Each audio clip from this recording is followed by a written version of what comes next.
ذکر اللہ کے نبی نے ذکر جہاد بھی نہیں چھوڑا. رسول اللہ صلی اللہ علیہ وسلم نے جہاد میں بھی نماز نہیں چھوڑی.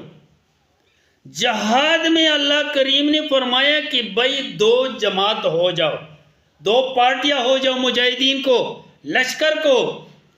2 رکعت نماز جہاد میں ادا کرنی ہے، 4 رکعت میں سے 2. وہ کس طریقے سے؟ ایک جماعت پیچھے کڑی ہے، تلوار ہاتھوں میں اٹھائی ہے، ایک جماعت امام کے ساتھ آگے کھڑے ہو گئی، 1 رکعت پڑھ لیا. جب 1 رکعت پڑھ لیا وہ پیچھے چلے گئی. جو پیچھے کڑے ہیں ہتھیاروں سمیت وہ آگے انہوں نے نیت باندھ کے 1 رکعت پڑھ لیا. جب امام نے سلام پھیر لیا 2 رکعت امام کے ہو گئے. یہ طریقہ قرآن میں ہے، حدیثوں میں ہے. جب سلام پھیر لیا تو جو امام کے پیچھے کڑے ہیں ان پارٹی نے 1 رکعت اور پڑھنی ہے کہ 2 پوری ہو جائے. پھر انہوں نے سلام پھیرنی ہے. جو پیچھے کڑے اس کی 1 رکعت رہ گئی، وہ آگے آ جائے گی اور وہ علیحدہ 1 رکعت پڑھیں گے. یہ تو اللہ اور اللہ کے رسول نے جہاد میں بھی نماز کو نہیں چھوڑا. یار ہم گھروں میں سوتے ہوئے یار ہم نماز پڑھتے ہی نہیں.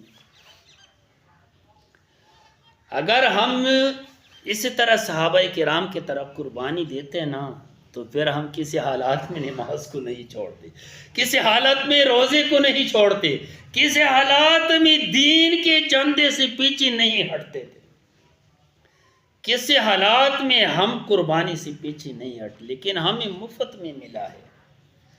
اور مثال میں دیتا ہوں نا، ایک بندے نے جتی لے لیا چپل، اور چپل 100-150 کا ہوتا تو اس کے والد نے اس کو چادر دے دیا تھا. چادر 1000-2000 کا ہوتا. آج کل ماشاءاللہ 4 لاکھ روپے میں ایک چادر بکتا ہے.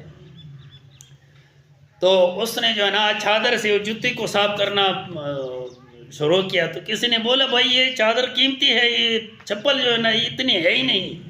اس نے بولا یہ چپل کے پیسے میں نے کما کے دے دیا، یہ چادر کے پیسے میرے والد نے دے دیا ہے.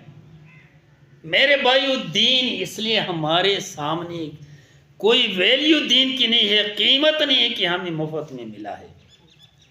ان لوگوں سے پوچھو، ان لوگوں سے جس کے اندر نیزہ گھس کے دل کے اندر جگر کے اندر وار کر کے خون کی پوارے پھوٹنے لگے، خون کا چشمہ شروع ہو گیا، اور اس نے اپنی خون میں ہاتھ ڈال کے اور اپنے چہرے پہ لگا کے اور قسم اٹھایا کہ فزت و رب الکعبہ، مجھے رب کعبہ کے قسم